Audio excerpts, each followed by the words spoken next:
Okay, this will be my my milestone 1. Let me get this out of here.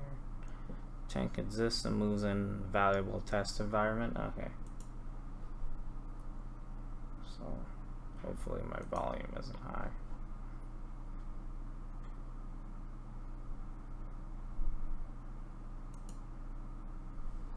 Okay. So you're the green tank. Where is the spawn point again? Right there, in that little corner over there. So those are AI tanks, but I'm using WASD to move, right? I'm rotating to change where the camera is by pressing A and D, or where the tank's facing at.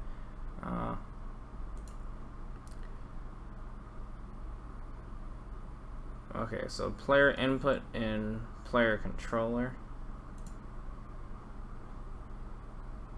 That would be tank data right there. Okay, so right over here in tank data, you can see that we're calling like 3 different functions in our update, right? One of them is for movement, right? So that's what we use with W and S. It's forward and back. And we're using vectors and not vectors. We're using strings, right? And we're sending it through pawn.move, and that's in our pawn script to move forward and back. And we're doing the same thing for A and D, rotating left and right. But for this right over here, get button down is spacebar. That's the fire button, and we're sending that through pawn.shoot. Pawn is for both the AI tanks and the human tanks. They both have this this component, right?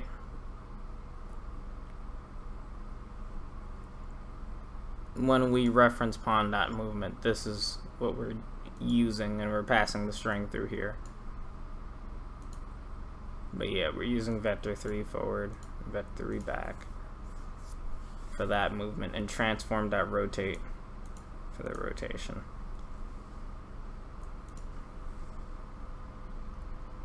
In separate move or a pawn, just show that. Simple move, that's we're using pawn.move instead. We're using vector 3 movement, transform.translate, and then transform.rotate is through A and D, and that's what I just showed. Tank variables are exposed for designers in separate tank data. Okay, so let me pause this actually.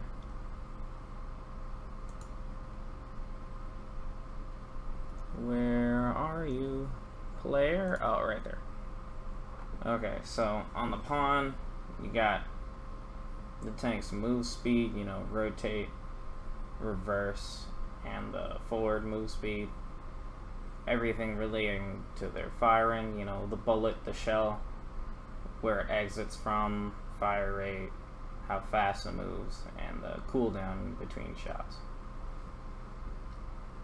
And on tank data, it just shows you, you know, their health and which player number it is.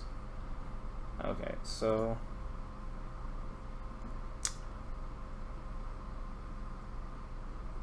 shooter component fires shell in direction tank cannon is facing, and shooter component limited fire rate using one of the timers. Okay.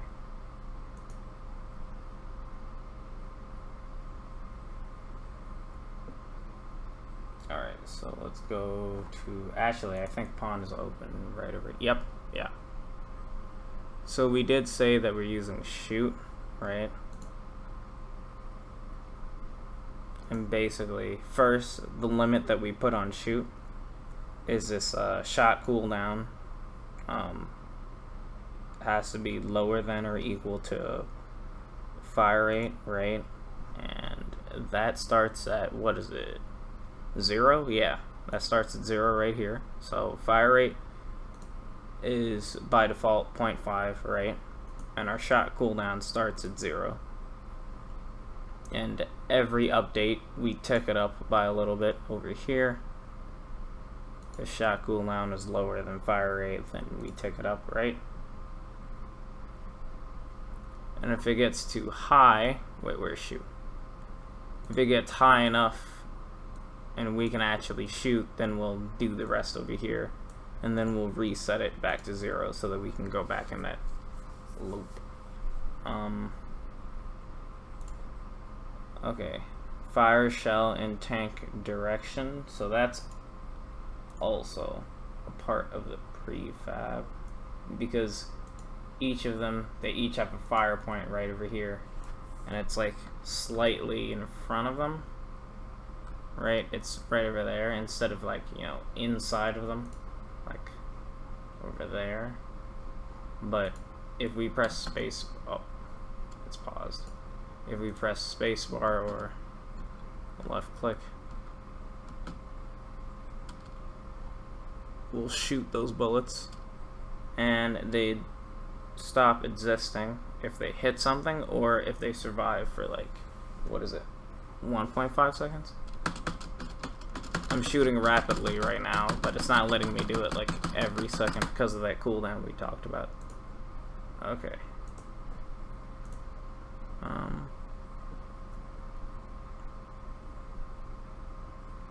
Do damage to other tanks and track which shooter fired the shell.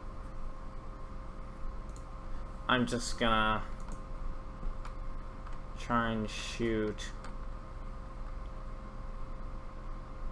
this one right over here. I'm gonna take some shield with me. Actually, you know what? This one's not back.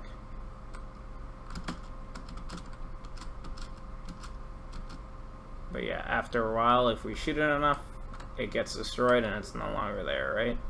So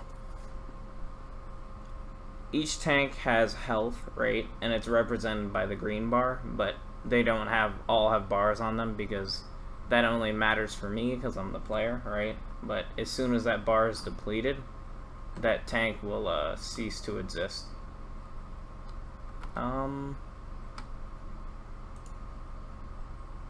What was the next thing? Collide with other tanks, do damage to other tanks, and track for shooter. I should show the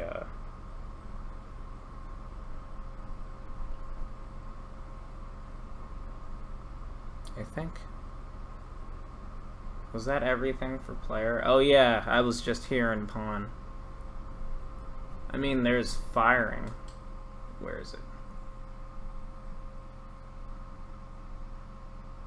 Because when it instantiates a bullet, yeah, that's where it is. Bullet data.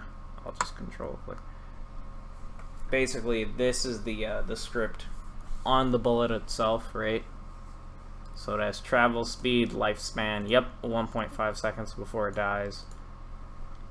The damage done if it actually hits somebody. But every update, this is what sends it forward, right? When it actually comes into existence, we'll just throw this out there first so that it, you know, if it doesn't hit anything within its lifespan, it'll be destroyed. On trigger enter, right? If the thing that it hits does not have a health bar and it does not have a pawn, then we can use the UI manager to manipulate, you know, damage off the thing that was hit. But if it doesn't go through here, then we just destroy it. Because then it hit something like a wall.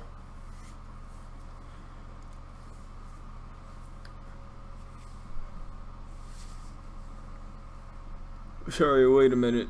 Does not equal null. So if it does have a health component, and if it does have a pawn, then make it receive damage. Okay. Shells self-destruct after time and collision with any collider. Okay. Game manager exists, is singleton, and allows easy access to a tank. Yep. So it's made a singleton right here, right? As its private static, but the public static getter is a getter for this right over here, the private one. So every time we call the game manager, we're actually getting this instead of this. And allows easy access to player. Yep. It has the player prefab. Current player one is like the, if it's single player, the guy who's moving around their tank, it's gonna be the clone, the tank clone, because the prefab is just the prefab. That's what we copy. The current player one would be the actual tank that's in there in the field, like moving around. Okay. Bug error. Well, there haven't been any bugs so far. Comments for this. I mean, most of this is straightforward to me, but actually, let me put some of this in.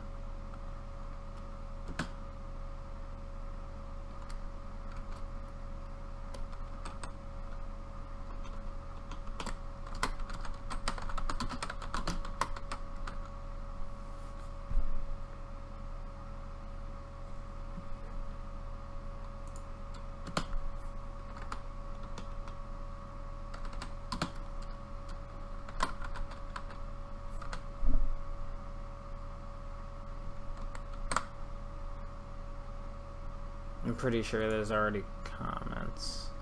Well, I mean, there's headers for this, for all these variables. And then an explanation of player spawn right there.